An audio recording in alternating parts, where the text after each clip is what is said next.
2025 সালে আমার জীবনে অতীতের কিছু থাকুক বা না থাকুক, কিন্তু নিজের খাইয়া আমাকে নিয়ে মন্তব্য করা মানুষগুলো এখনো এই 2025 সালে আমার জীবনে রয়ে গেছে। এই কথাটা কেন বললাম একটু পরেই তোমাদেরকে বলতেছি, তো চলো আগে দেরি না করে মেন ভিডিওতে যাওয়া যাক। হ্যালো ফ্রেন্ডস, আসসালামু আলাইকুম, ইটস মি জান্নাত। আশা করি তোমরা সবাই অনেক ভালো আছো, আমি অনেক ভালো আছি। তো আজকের ভিডিওটা অনেক সুন্দর এবং ইন্টারেস্টিং হতে যাচ্ছে। তো তোমরা যারা আমার ভিডিও পছন্দ করো তাড়াতাড়ি করে আমার পেজটা ফলো করে দাও। তো ফ্রাইডেতে আমি আর তারেক কোনো প্ল্যানিং ছাড়াই বের হয়েছিলাম। মনে করছিলাম একটু হাঁটাহুটি করব আর কোনো কিছু খাইতে মন চাইলে খাওয়া দাওয়া করে চলে আসবো। বের হওয়ার পর আধা ঘন্টা পরেই আমাদের মধ্যে জয়েন করে বাবু ভাইয়া, যিনি গত 6 মাস বাংলাদেশে ছিলেন এবং নতুন নতুন বিয়ে করে আসছে সৌদি আরবে। এর মধ্যে আমি আবার তারেককে বলছিলাম আমার ভাজা পোড়া কোনো কিছু খাইতে মন চাইতেছে, তো তারেক আবার আমার জন্য নিয়ে আসে ছোট ছোট পেঁয়াজু, গোলগোল্লা আর ঝালমুড়ি। ভাই তোমরা বিশ্বাস করবা না, এই যে আমাদের খাওয়া স্টার্ট হয়, বাসায় আসার আগ পর্যন্ত আমরা বাস খাইতেই থাকি। তোমরা কি একটা কথা বিশ্বাস করবা যে ইদানিং আমি নিজের খাওয়া দেখে নিজেই অবাক হয়ে যাই। মাশাল্লাহ দিলে আমি এত খাই, আমার মনে হয় না আমার বয়স আমি এত খাবার কখনো খাইছি। মানে এইখানে আমি কয়টা গোলগোল্লা, কয়টা পেঁয়াজু খাইছি আমি নিজেও জানি না। কিছু মানুষ আছে না যে খাওয়ার পরে বলে খাইতে পারি না। আমার আবার ওরকম মানুষ একদমই পছন্দ না। আমার কথা হলো খাইতেছি, এখানে চুরি করতেছি না বলতে সমস্যা কি, আর মানুষের জানলে সমস্যা কি, খাইতেছি। আর যাই হোক, আমার আবার খাবার অনেক পছন্দ, আমি খাইতে অনেক পছন্দ করি।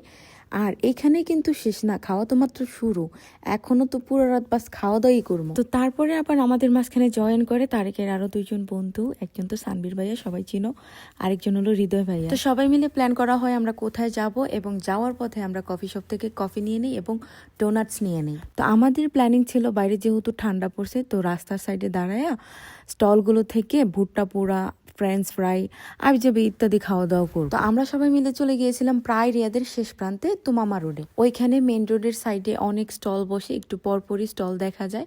ওইখানে ফ্রেঞ্চ ফ্রাই, ভুট্টা পোড়া, ভুট্টা সিদ্ধ আরো আবিজাবি অনেক ফুড বিক্রি করে। তবে অনেক আফসোস লাগছে, কারণ আমরা গিয়েছিলাম ভুট্টা পোড়া খাওয়ার জন্য। ভুট্টা পোড়াটা আমি অনেকদিন ধরে খাবো বলতেছিলাম তারেককে, বাট ওইটা আর পাইতেছিলাম না। ভুট্টা পোড়া তো পাই নাই, কিন্তু ভুট্টা সিদ্ধ ছিল, তো ভুট্টা সিদ্ধ নিয়ে নিল আর ফ্রেঞ্চ ফ্রাই অর্ডার করছিল। ও বাহিরে প্রচুর ঠান্ডা ছিল, ভাগ্য ভালো যে এক্সট্রা জ্যাকেট নিয়ে গেছিলাম, নয়তো আমি ঠান্ডাতে মরে যেতাম। ভুট্টা খাইতে এদিকে চলে আসছে আমাদের ফ্রেঞ্চ ফ্রাইটা অনেক বেশি ভালো হয়েছে, সবার অনেক বেশি ভালো লাগছিল।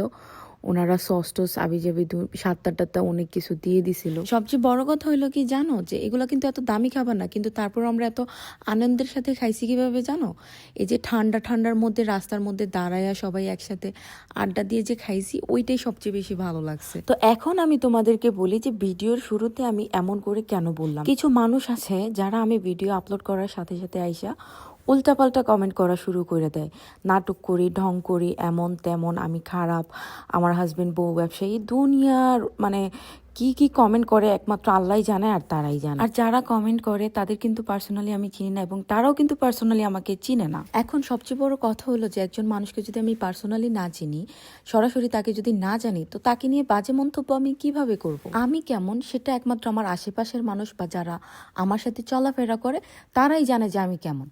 এখন বাহিরের কাউকে আমি কৈফিয়ত দিতে যাব না যে আমি ভালো বা খারাপ, কারণ কে আমাকে কি মনে করলো ওইটাতে আমার কোনো কিছু যায় আসে না। আমি জানি যে আমি কি। আচ্ছা বাদ দিয়ে এইসব মানুষের কথা কানে দিয়ে লাভ নাই। তো আমরা ওইখান থেকে একটু হাঁটাহাঁটি কইরা চলে আসছিলাম আমাদের পছন্দের ফুড হাউসে ডিনার করার জন্য। এর জন্যই তোমাদেরকে বলছিলাম যে আজকে আমরা বাস খাওয়া দাওয়া করছি পুরা রাত। তো এই যে খাবারের মেনিউ আমার হাতে দিয়ে দিছে, কারণ আমি যেটা সিলেক্ট করব সবাই ওইটাই খাইবো। অবশ্য আবিজাবি যা খাওয়া দাওয়া করছি তার জন্য সবারই পেট প্রায় ফুল ছিল। সবাই বলতেছিল যে যাই অর্ডার করি অল্প অল্প করে যেন অর্ডার করি। তো ঠান্ডার মধ্যে স্যুপ খাইতে অনেক বেশি ভালো লাগে, তাই সবার প্রথম আমি স্যুপ অর্ডার করছিলাম।